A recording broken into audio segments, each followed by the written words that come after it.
But this morning, we're going to be in Genesis chapter 50 primarily. I'm going to set up a sketch for us on the life of Joseph. But what I want to do is use his story as an illustration for us in the practice of faith when we go through adversity. More like the idea of how to have faith when your feelings aren't there. And sometimes I'll jokingly say, when I wake up in the morning, I don't always wake up singing Chris Tomlin songs to the Lord, right? Like, I have great days in the Lord, and I have challenging days in the Lord. And when it comes to faith and feeling, we all wrestle with how to walk with God when we don't always feel like it. And while I very much enjoy having wonderful feelings when I walk by faith, feelings don't always follow faith. They are connected to one another, but not necessarily dependent upon each other. And what I mean by that is, I think there is more glory given to God when we follow God when it's difficult than when we follow God just because it's easy. Does that make sense? Now, last week we talked about the idea of the Christian life representing this idea of kingdom, that God is a king who came to deliver his kingdom for us, that we could find redemption in Jesus, and Jesus was victorious, and now we live for that king, and because of that, we're able to sacrifice. We're able, just as Jesus gave his life, the New Testament calls us to lay down our life for him. And the reason we're able to do that is because nothing in this world we have to worry about losing, because in Jesus we gain everything. We have a victory. But when we walk in this world, there's also adversity. And so when we practice that faith is more important than feeling. And so some days I'm not going to feel like it, some days I am. And when you read through the Bible, you see this struggle of individuals walking with Jesus in the midst of adversity. And that's exactly where the end of Genesis comes. You think the book of Genesis is written to a bunch of Hebrew slaves, and they're walking with the idea of understanding, well, how did this even happen to us that we were in slavery? A lot of people's idea of God is when things are going well, God is for you, and when things aren't going well, God is not with you. But God reigns on the just and the unjust. Sometimes good things happen to bad people and bad things happen to good people. And how do you walk with God in all of that? And the end of Genesis really sets up that picture for us.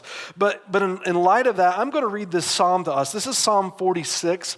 And this psalm is reflective of exactly where we're going to be in the story of Genesis. I just want you to, in an attitude of worship, I don't think this passage needs really much exposition. I really just think just reading these words, you see the expression of what this psalmist is saying in this battle in our own lives for faith in the midst of adversity and feeling. And this is how it's written. It says, God is our refuge and strength, a very present help in trouble. Therefore we will not fear, though the earth should change, and though the mountains slip into the heart of the sea, though its waters roar and foam, though the mountains quake, its swelling pride. There is a river whose stream make glad the city of God, the holy dwelling places of the Most High. God is in the midst of her, and she will not be moved. God will help her when morning dawns. The nations made an uproar. The kingdoms tottered. He raised his voice. The earth melted. The Lord of hosts is with us. The God of Jacob is our stronghold. Come, behold the works of the Lord, who has wrought desolations in the earth. He makes wars to cease to the end of the earth. He breaks the bow and cuts the spear in two. He burns the chariots with fire. Be still and know that I am God. I will be exalted among the nations. I will be exalted in the earth. The Lord of hosts is with us. The God of Jacob is our stronghold. When I think of the character of Psalm 46 lived out, I think Joseph is one that displays what this psalm possesses beautifully. And when I think about my own walk with the Lord, I want to be more like Joseph. If there's any character in Scripture where I say, Lord, if I could have a little bit more of me in this, it would be the life of Joseph. I think Joseph balanced the journey of life between faith and feeling, trusting in God while in adversity, looking to God's promises over his problems. How do you deal with the challenges of life? If we believe God was with us in everything we experience, how would it change the way we look at our life and events? that God is with you in everything, in the divorce, in the promotions, in the graduations, in the surgeries, in the injustices, and in the justices, in the birth, and in moving, and in sleepless nights, and in restful nights. You can imagine being the Hebrew slave, right? And you look at your people and you're wondering, how in the world did we get to this place, slavery in Egypt? And maybe even how in the world did we get to 12 tribes, right? And wondering, how did God fulfill his promise to Abraham, especially when we were coming out of slavery? Maybe we would be asking similar questions, right? Remember, we looked at this together in Genesis chapter 12, 15, 17, 22. God promises through Abraham that God would build a nation, and through that nation bless all nations. And here are these Hebrew slaves who would represent that nation. They find themselves in slavery. And Joseph's life becomes an illustration to tie to Israel's story, and I think relate to our own story in following after God in the midst of adversity. And if you follow the story of Genesis, we're going through the peaks of understanding what the totality of what Scripture is about, seeing this theme that God is piecing together or pulling together through these various stories, this large theme of his hand of redemption for all people as Jesus comes to this earth and gives his life for us. And these individual stories lay out this greater scheme of God's plan. And we've seen this in Abraham and the giving of the promise. And as you follow along in Abraham has Isaac. He becomes the child through which the promise is delivered. And Isaac has Jacob, and now Jacob has Joseph. And God is showing these Hebrew slaves at the end of Genesis that he was with Israel going into Egypt. And he's with Israel coming out of Egypt. No character, I think, takes more space in the book of Genesis than does the life of Joseph. About 25% of the book of Genesis shares with us the story of Joseph. So I'm not going to be able to encapsulate all of that to you. I just want to give a snippet to us. But God is going to demonstrate his presence and promises through Joseph's hardship and how we are to walk with God in it. The story of Jacob, Joseph's father. Jacob had 12 kids. The Bible tells us he played favorites with Joseph. Out of all of his 12, Jacob made no distinction here as to which child was his favorite. If there was any doubt, everyone knew that it was Joseph. Which is a good reminder as we jump into this story to remind us, or to say to us, that families were messed up. And so it should make us feel good about our own, right? If God still loves them, God works through them, then God can use us. And what Jacob ends up doing is giving his son what we call the coat of many collars. And it's a fancy way of saying, son, you've got the nice coat. Let all your brothers do the dirty work. And you get just to sit back and tell them what to do, right? And so Jacob gives his son Joseph this coat to distinguish him from his brothers. And Joseph didn't play nice. He acted, I think, somewhat superior to his brothers. In fact, when you read in Genesis 37, this is what it says to us to sort of give this backdrop to the story. In verse 3, it says, "Now Israel, who's Jacob, loved Joseph more than all his sons, because he was the son of his old age, and he made him a vari-colored tunic. His brothers saw that their father loved him more than all his brothers, and so they hated him and could not speak to him on friendly terms. Then Joseph had a dream, and when he told it to his brothers, they hated him even more and said to them, 'Please listen to this dream which I have had. For behold, we were binding sheaves in the field, and lo, my sheaf rose up and also stood erect. And behold, your sheaves gathered around and bowed down to my sheaf.' Then his brothers said to him, 'Are you actually going to reign over us? Or are you really going to rule over us?' So they hated him even more for his dreams and for his words." This attitude they carried towards Joseph, they built with this anger because of the love the father extended to Joseph above the other brothers. And then Joseph coming with this sort of superior arrogance to his brothers and saying, "All of you shall bow down to me," right? So it gives you in this same chapter the decision of the brothers. It says in verse 27, "Come and let us sell him." So his brothers come and capture their brother Joseph, and they come up with this idea, let's sell him to the Ishmaelites and not lay our hands on him. There was this debate among them on whether or not they should just kill their brother or sell him into slavery. And they said, "For he is our brother, our own flesh." And his brothers listened. And then some Midianite traders passed by, so they pulled him up and lifted Joseph out of the pit and sold him to the Ishmaelites for 20 shekels of silver. Thus they brought Joseph to Egypt. Verse 31 tells them how they shared this story with their father. It says, so they took Joseph's tunic and slaughtered a male goat and dipped the tunic in the blood. And they sent the vari-colored tunic and brought it to their father and said, we found this. Please examine it to see whether it is your son's tunic or not. And then he examined it and said, it is my son's tunic. A wild beast has devoured him. Joseph has surely been torn to pieces. So the brothers not only sell Joseph into slavery, but they lie to the father and lead their father to conclude that Joseph has been eaten by a wild animal at the command of the father for Joseph to go check on his brothers who were out taking care of the animals. When you get to this point in the story, let me just throw out the question, how would you feel if you were Joseph? Been betrayed by the people that are supposed to love you, right? Supposed to look after you, supposed to care for you. You think all the thoughts that could be circulating in Joseph's mind, but here's what Genesis chapter 39 tells us. The Lord was with Joseph. You don't get any record of any complaint, but rather what you discover is this confidence that Joseph has in the midst of his circumstances, because above it all, God is with him. As you get to chapter 39, you get to the more adversity that Joseph faces, not only by the betrayal of his own brothers who then lied to his father about his death, but while he's in Egypt, he gets sold to Potiphar, and he rises in position in Potiphar's house to the point that he's leading Potiphar's home.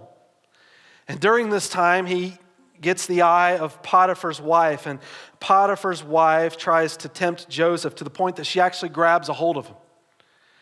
And Joseph, in the middle of this, decides to not give in to that temptation, and he runs away. And when he runs away, she's got a hold of his garment so much so that to free himself, he takes off the garment and runs. And when Potiphar's wife sees this garment in her hand, she decides to scream, and she accuses Joseph of trying to attack her. And what happens to Joseph is then thrown in prison. And then it says in verse 21, but the Lord was with Joseph and extended kindness to him. Again, no record of complaint in the midst of adversity, but just the recognition of God's hand. And while he's in jail, most of us probably would think that this is not a very spectacular place to be. But then he begins to give us an idea in verse 23 of something about the life of Joseph. It says, the chief jailer did not supervise anything under Joseph's charge because the Lord was with him. And whatever he did, the Lord made to prosper. As the story unfolds in the life of Joseph and the outlook in which he carried, Joseph is in prison. But we begin to see in Joseph's circumstance that while he is in prison, Joseph's spirit is free, because he believes God is there to supply in his need. And so in chapter 40, what you find is a cupbearer and a baker in jail with Joseph, and they have these dreams, and Joseph interprets the dreams, and Joseph interprets the dreams correctly. One of them is freed, the other one loses his life, but the one that's freed, Joseph says, when you're with Pharaoh, remind them of the great thing that I have done. And so in chapter 41, finally it's remembered that Joseph interpreted these dreams correctly, and Pharaoh himself has a dream. And he's brought before Joseph to share this dream, or to deliver this dream, and Joseph gives the interpretation. And the interpretation deals with this famine that's going to hit Egypt, and it's going to last for 7 years. And when Joseph gives the interpretation to Pharaoh, it tells us in chapter 41, verse 41, Pharaoh says to Joseph, see, I have set you over all the land of Egypt. So Joseph goes through this adversity in slavery, and this adversity by being thrown in jail by Potiphar's wife, and to find himself now in a position where he's literally the second in command in Egypt. And Potiphar puts him in charge of his household. During the famine, by God's providence, Joseph's father hears in Egypt, while everyone else is starving, there is food aplenty in the land of Egypt. And so Jacob sends his sons to Egypt to buy some food for the family. And when they get to Egypt, they discover through some circumstances that build throughout these chapters that their brother Jacob is the one that the Lord used to bring deliverance for Egypt. And in chapter 45, when Jacob reveals himself to his brothers, this is what it says. Do not be grieved or angry with yourselves, because you sold me here. For God sent me before you to preserve life. For the famine has been in the land these 2 years, and there are still 5 years in which there will be neither plowing nor harvesting. God sent me before you to preserve for you a remnant in the earth, to keep you alive by a great deliverance. Now, therefore, it was not you who sent me here, but God. And he has made me a father to Pharaoh and Lord of all his household and ruler over all of the land of Egypt. And then Joseph gives this incredible statement again. By the time you get to chapter 45, you see this presentation of his brothers. But in the midst of chapter 45 to chapter 50, Joseph's father, Jacob, dies. And his brothers are now worried that maybe Joseph was only being nice to them because their father was still living. But once the fathers died, what's going to happen to them? And then Joseph gives these powerful words in chapter 50. He says, but Joseph said to them, do not be afraid, for I am in God's place. As for you, you meant it evil against me, but God meant it for good, in order to bring about this present result, to preserve many people alive. So therefore, do not be afraid. I will provide for you and your little ones. So he comforted them and spoke kindly to them. Much of the Christian life is living by faith through feelings of adversity.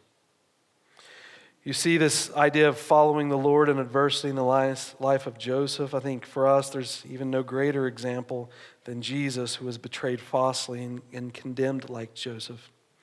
He was raised and used his position to save and forgive and reconcile. And so both Jesus and Joseph become these ultimate examples for us, even to the point when you read in the New Testament, it encourages you down that same framework. If you were to read the book of 1 Peter and the persecution of Christians, 1 Peter chapter 3, verse 16 says this to us, keeping a clear conscience, so that those who speak maliciously against you, against your good behavior in Christ, may be ashamed of their slander.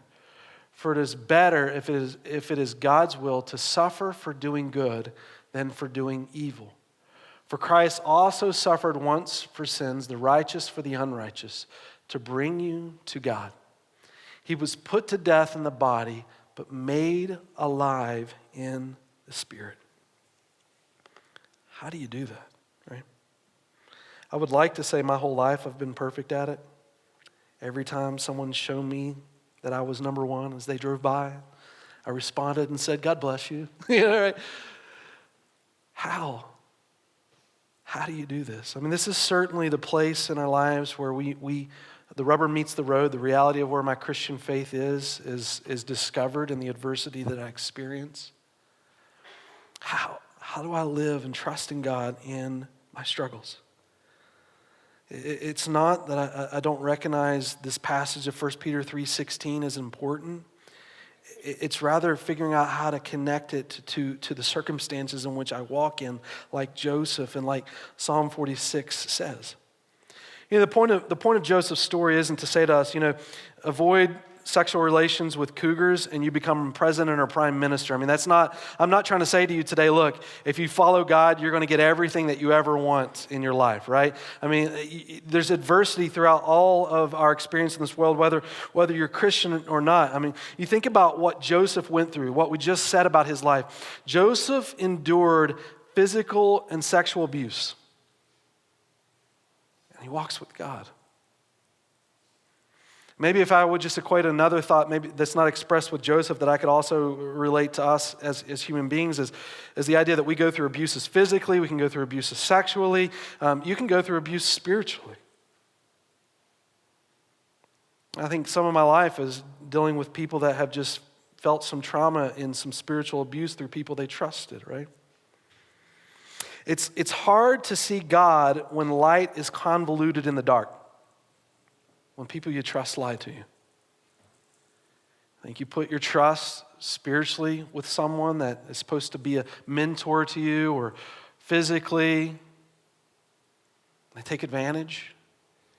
Here it is, someone that's supposed to represent light, now convoluted in the darkness. And how do you know what to do?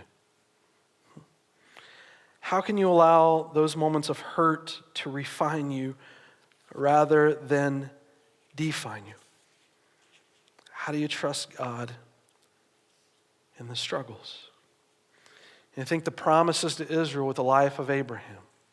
God chose us. That would be the Hebrew slave's position. God chose us. But yet, how do we reconcile God choosing us with the hardship that we've faced? What I don't want for Joseph, for us, and Joseph's life's already been lived out, but for any of us, I don't want to become a prisoner to our past, but to trust God with our future and know He has it. So how do we do this? I think while I don't want to be contrite towards the pain that we go through as people, I do want to talk about how Joseph works through this through the power of Genesis 50, what he acknowledges for us. But I want to recognize in saying this, look, when we go through adversity in our lives, there is a need to process that with people around us that love us and care for us. Because just because we might have this type of understanding that Joseph has in Genesis 50 doesn't mean we always live it out. We need to be reminded of the truths that's recognized in these things. And so I'm going to simplify simply what Joseph is saying here, but I want us to know that sometimes when we struggle in our own lives in particular areas of pain that we've gone through, and trusting in God through those things, we need people around us to encourage us. But at the same time, I want us to see the simplicity of what Joseph says in his circumstance. How do we trust God in the struggles? Well, living in the present for which God calls us happens when we're able to face our pain and our past. When you look in Joseph's story, Genesis chapter 50, verses 19 to 20, particularly in verse 20, I want us to know when we talk about moving forward in God, it doesn't mean you sweep everything under the rug. In fact, Joseph didn't do that at all. I think sometimes as Christians, we get this concept of forgiveness that is not healthy to the soul. Sometimes we equate forgiveness with forgetting, and forgiveness and forgetting are not the same thing. In fact, I would say part of what makes forgiveness is the idea of confronting the thing that brought the pain into your life. It doesn't mean you always have to go out and just call it out face to face, but just acknowledge it for what it was. Find the acceptance. In fact, when we go through hardship in our lives, it can be related to the idea of grieving. The counselors will tell you there's 5 steps to grieving, and we get to that place of healthiness and moving forward in the grief when we get to the last stage, which is acceptance. And being able to call something what it is brings us to that resolution of acceptance. It doesn't define you, but rather it can refine you. And we'll look at that in a minute. But look what Joseph says. He goes through this adversity, and he doesn't sweep it under the rugs with his brothers. He says, "As for you, you meant evil against me." He called it for what it was. You meant it for evil against me. Living in the present with what God calls us to, and it happens when we're able to face the pain of our past. Number 2, the reason we can face our pain and past is because of God's presence and His promises, which are greater. And so he acknowledges while this happened, verse 20, you meant it for evil against me. Look what he says, but God meant it for good. In order to bring about this present result, to preserve many people alive. But God's promises are greater. And while you intended for evil, God can intend for good. The reason we can confront the pain of past is God's promises are bigger than our struggles. And here comes the result. Verse 19 and 21 really share with us that result. But When I have promises over my pain, forgiveness is possible. When hope is greater than despair, that's what we're saying. It's possible. So what does Joseph do? He puts his faith over his feelings. And he learns to trust again. I mean, when you go through, you think about spiritual abuse, to say. The convolution of light and darkness. The pain happened. Acknowledge the pain. But the truth matters in these moments. The truth is what you trust in to move forward. And out of all those things, more than the fallenness of man, God is more trustworthy because his promises are true. Don't give someone else the power for which Jesus calls you to in him. Don't let them dictate where God desires for you to be. And so what he's saying in this story is he's trusting in the promises over his pain. And when you rest in the providence of God, what he's acknowledging in this story is by resting in the providence of God, you can extend grace to others because you ultimately in Jesus win. See, verse 19, verse 21, this is what his explanation is. Don't be afraid. I am in God's place. Verse 21, therefore, do not be afraid. I will provide for you and your little ones. So he comforted them and spoke kindly to them because his God was greater. His hope that he found was in the promises of God because his God was greater, and in the greatness of his God, it became possible to acknowledge the pain of the past and offer grace to those who had wronged him, to learn to trust again. We struggle with faith and feeling, and we need his promises to be bigger than our problems. Bad things happen, but it doesn't make God's promises untrue. What it makes is people foolish and this world sinful. But when we hold on to his promises over our problems, forgiveness is possible. Sometimes I think in our lives we don't forgive because we feel like someone damaged us and we can't get back what we lost. And so what we want is vengeance. However, without taking away from the evil that happens, what if you believe that through it all there was a good God who could redeem it? What if God's hand was powerful enough that none of that pain would ever be wasted? So what Joseph is saying to us, remember, be honest with the past. Trust in his promises and forgive to move forward. Because God is more than capable in the midst of our adversity to use it for his good and glory and to our benefit. When it comes to forgiveness, it's more than a feeling. It's first a decision based on faith.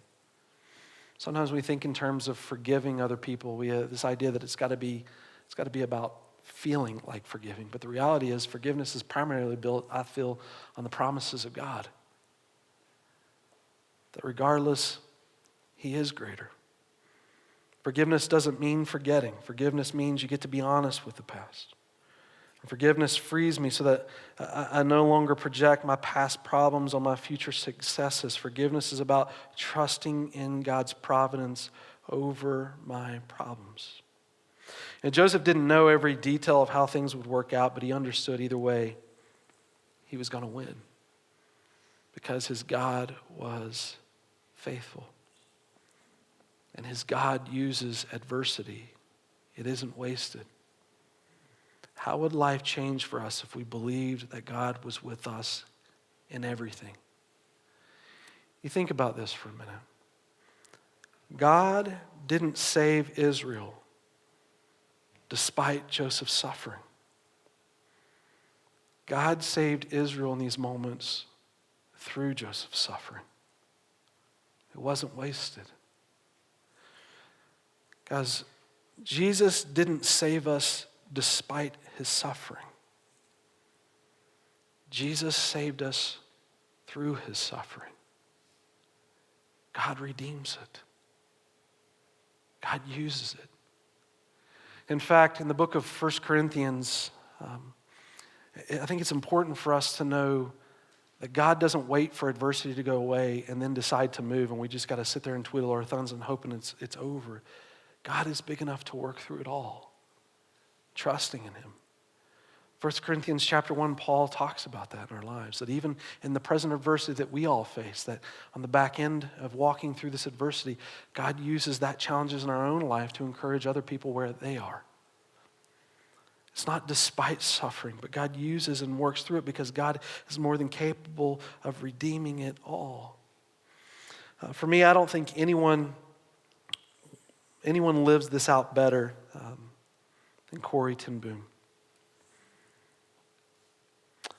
Corrie ten Boom is one of the heroes, I think, of the last century. I would even encourage parents, if you've got young kids, especially daughters, her book, The Hiding Place, is an incredible story of a lady who grows up in a home that she's discipled by her parents, goes through tremendous struggle, and the things that she does in her life by trusting in God, incredible. Incredible. In fact, there's a story within the book where she's in a concentration camp. She helped Jewish people escape, and she hid them, and they end up getting caught, and her and her sister are in this concentration camp. Her sister's named Elizabeth. And while they're in the concentration camp, they lead this Bible study.